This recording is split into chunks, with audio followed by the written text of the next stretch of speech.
అందరికీ నమస్కారం. ఈరోజు రామచంద్రాపురం నియోజకవర్గంలో ప్రచారం చేయడానికి ఎమ్మెల్సీ అభ్యర్థి విజయ్ సుందర్ గెలుపు గురించి ప్రచారం చేయడానికి రావడం జరిగింది. మీ అందరికీ తెలుసు, జి విజయ్ సుందర్ గ్రాడ్యుయేట్స్ కాన్స్టిట్యున్సీలో ఎమ్మెల్సీగా కంటెస్ట్ చేస్తూ ఉన్నారు. ఆయనది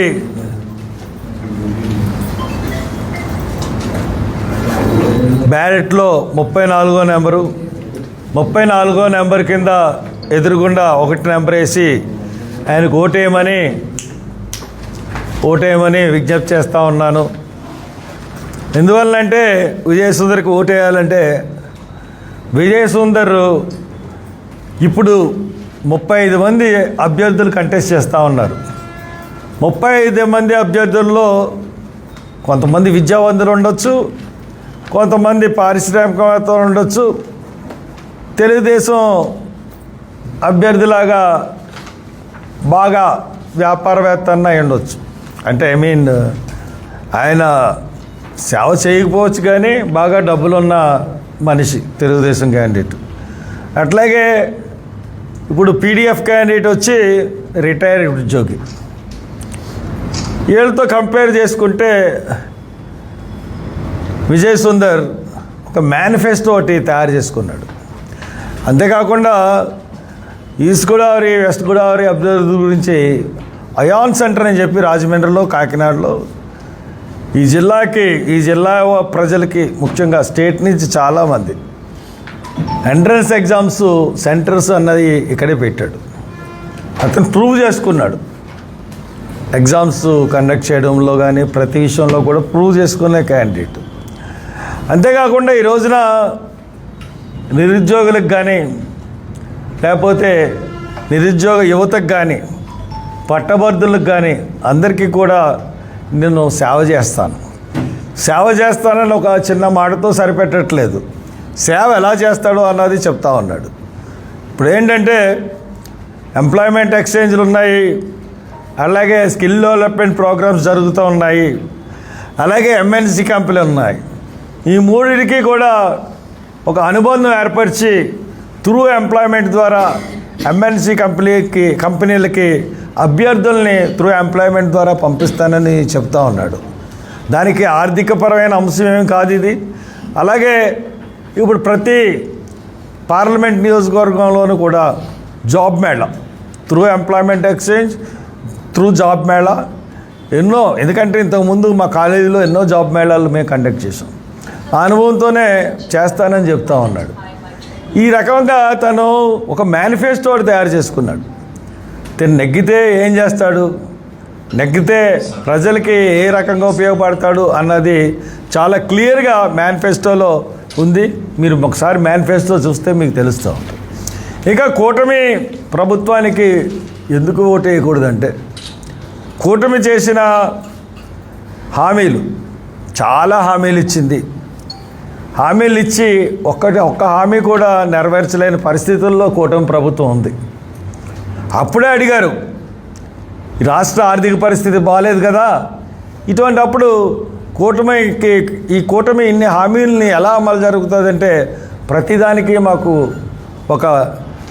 మాకు నిర్దిష్టమైన ప్రణాళిక ఉంది. సంపద సృష్టించి ఏ ప్రోగ్రాంకి ఏ రకంగా ఖర్చు పెట్టాలన్నది ఒక అవగాహన ఉంది. ప్రతి కార్యక్రమం కూడా మేము సక్సెస్ చేస్తామని చెప్పారు. తీరా 9 నెలలు అయింది. 9 నెలల్లో ఒక్క హామీ, నిరుద్యోగ పట్టభద్రులకి నిరుద్యోగ భృతి ఇస్తా అన్నారు, నెలకు 3,000 ఇవ్వలేదు. అలాగే ప్రతి మహిళలకు 18 సంవత్సరాలు దాటిన మహిళలకి 18 సంవత్సరాల నుంచి 59 సంవత్సరాల వరకు ప్రతి నెల 1,500 రూపాయలు ఇస్తా అన్నారు, ఇవ్వలేదు. విద్యార్థులకి 1వ క్లాస్ నుంచి 10వ క్లాస్ చదివే విద్యార్థులకి మరి ఇంతకుముందు అమ్మఒడి అని ఇచ్చేవారు, ఇప్పుడు తల్లికి వందనం అని చెప్పి ఇంట్లో ఎంతమంది స్టూడెంట్స్ ఉన్నా కానీ అంతమందికి ఇస్తా అన్నారు. అది కూడా ఈ సంవత్సరం చేయలేమని కూడా చెప్పేసిన పరిస్థితి మనకు కనపడుతూ ఉంది. అలాగే సిలిండర్లు అన్నారు, సిలిండర్ల పరిస్థితి ఒకటి ఇచ్చారు, సెకండ్ రెండు ఎప్పుడు ఇస్తారో తెలియని పరిస్థితి. రైతులకు భరోసా ఆర్థికంగా సహాయం చేస్తాం, సంవత్సరానికి 20,000 అన్నారు, అది కూడా ఇవ్వలేని పరిస్థితి. ఇకపోతే మహిళలకు ఉచిత బస్సు అన్నారు, అది ఎప్పుడు పట్టాలెక్కుతుందో తెలీదు. అంటే అన్నీ దొంగ మాటలు, దొంగ హామీలు. ఎలాగన్నా సరే అధికారంలోకి రావాలి అన్న ఉద్దేశం తప్పితే అధికారంలోకి వచ్చిన తర్వాత హామీలు నెరవేరుద్దన్న ఉద్దేశం మట్టుకు ఎంత మాత్రం కూడా ఈ ప్రభుత్వానికి లేదు. ఇవే కాకుండా చాలా హామీలు ఎస్సీ, ఇంతకుముందు ప్రభుత్వం ఎస్సీ పథకాలు కొన్ని తీసేసింది, ఆ పథకాలన్నీ తిరిగి ప్రవేశపెడతా అన్నారు, దాని మీద ఒక స్టేట్మెంట్ కూడా ఇవ్వలేదు.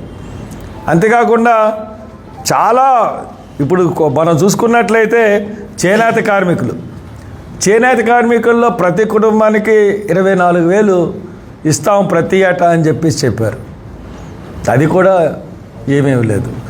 బ్యాడ్జీ ఉన్న ప్రతి డ్రైవర్కి కూడా ఏడాదికి 15,000 ఇస్తామన్నారు, ఏమీ ఇవ్వలేదు. ఇలాగా ఎన్ని వర్గాలంటే అన్ని వర్గాలని, ముస్లిమ్స్కి ఈ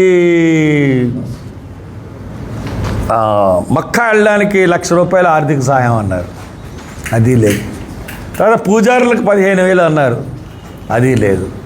ఇలాగా వాళ్ళు చెప్పిన హామీలు అన్నీ కాదు, ప్రతి వర్గానికి ప్రతి ఒక్కరికి కూడా వాళ్ళు చెప్తానే ఉన్నారు, హామీలు ఇస్తానే ఉన్నారు. మోసం చేసి ఈ రోజున వచ్చారు కాబట్టి ఈ మోసాన్ని ఖచ్చితంగా పట్టభద్రులు అనుకున్న ప్రతి ఒక్కడు, చదువుకున్న ప్రతి ఒక్కడు ఇటువంటి మోసాలు ఏ ప్రభుత్వం చేయకుండా మీ ఓటుతో బుద్ధి చెప్పవలసిన అవసరం ఈరోజు అంతేనా ఉంది. అది మీరు బాగా గుర్తుపెట్టుకోండి. ఇలాగ మోసపూరితమైన హామీలు ఇచ్చి అధికారంలోకి వస్తున్న ప్రభుత్వాలకి ఒక చెంపదెబ్బలాగా ఉండాలి ఈ ఎలక్షన్. అందుగురించే కూటమి అభ్యర్థిని తుక్కు కింద ఓడించండి, ఒక్కరు కూడా ఓటేయకండి. ఖచ్చితంగా సుందరు నెగ్గే పరిస్థితుల్లో ఉన్నాడు. ఈ రోజున సమాజంలో అన్ని వర్గాలు కూడా ఒక త్రాటి మీదకి వచ్చి సుందరు నెగ్గించాలని కోరుకుంటా ఉన్నారు. ఎందుకంటే ఒకవైపు డబ్బున్న అభ్యర్థి, ఒకవైపు విద్యావంతుడు యువకుడు, ఇంకోవైపు రిటైర్డ్ అయిన ఉద్యోగి. కాబట్టి ఈ కంపారిజన్లో Sundar is the best candidate అన్నది చాలా క్లియర్గా అవుతుంది. ఇకపోతే ఇంకా తెలుగుదేశం ప్రభుత్వం ఇంకో కార్యక్రమం ఏం చేసిందంటే, దళితుల కొన్ని కేసుల విషయంలో డాక్టర్ సుధాకర్ కానీ మాస్క్ అడిగాడని చెప్పి డాక్టర్ సుధాకర్ని, అలాగే మాస్క్ పెట్టుకోలేదని ఎరిచేర్ల కిరణ్ కుమార్ చీరాలని మరి ఎటువంటి దారుణంగా హింసించి చంపేసిందో తెలుసు. అటువంటి కేసులు కూడా పునర్విచారణ చేపట్టడం లేదు. అది ఆ కేసులు కాకుండా ఏదో రెడ్ బుక్ అంటూ రెడ్ బుక్లో పేర్లు రెడ్ బుక్లో రాసుకుని ఇప్పుడు టీడీపీ ఏదైతే కేసుల గురించి ఎత్తిందో ఇప్పుడు టీడీపీ ఆఫీసుల మీద దాడి చేయడం అన్నది పెద్ద సమస్య. ఇది దేశంలో పట్టిన పెద్ద సమస్యలాగా దాన్ని చూపెడుతూ టీడీపీ ఆఫీసుల మీద దాడి చేసిన వాళ్ళందరి మీద ఉన్నా లేకపోయినా కానీ అందరినీ దాంట్లో ఇరికించి కేసులు పెట్టి పునర్విచారణ చేస్తుంది. ఇంత దాకేందుకు తీర్పు వచ్చింది రామచంద్రపురంలో పట్టాభి శిరోమండలం తీర్పు వచ్చినా ఈ డిఎస్పి దానికి ఏమేయట్లేదు, క్రాస్ అప్పీల్ వేయాలి. కలెక్టరు మొన్న మీటింగ్లో కూడా చెప్పినా కానీ క్రాస్ అప్పీల్ వేయట్లేదంటే డిఎస్పీని ఏం చేయాలండి? మరి ఎవరి ఆదేశాలతో, టీడీపీ నాయకుడి ఆదేశాలతో క్రాస్ అప్పీల్ వేయట్లేదు డిఎస్పీ? ఎందుకు వేయట్లేదు? వేయాల్సిన అవసరం ఉంది కదా. కాబట్టి ఇది మోసపూరితమైన ప్రభుత్వం. ఈ మోసపూరితమైన ప్రభుత్వానికి ఖచ్చితమైన బుద్ధి చెప్పాల్సిన అవసరం ఎంత ఉందని తెలియజేస్తూ సెలవు తీసుకుంటాను. నమస్కారం.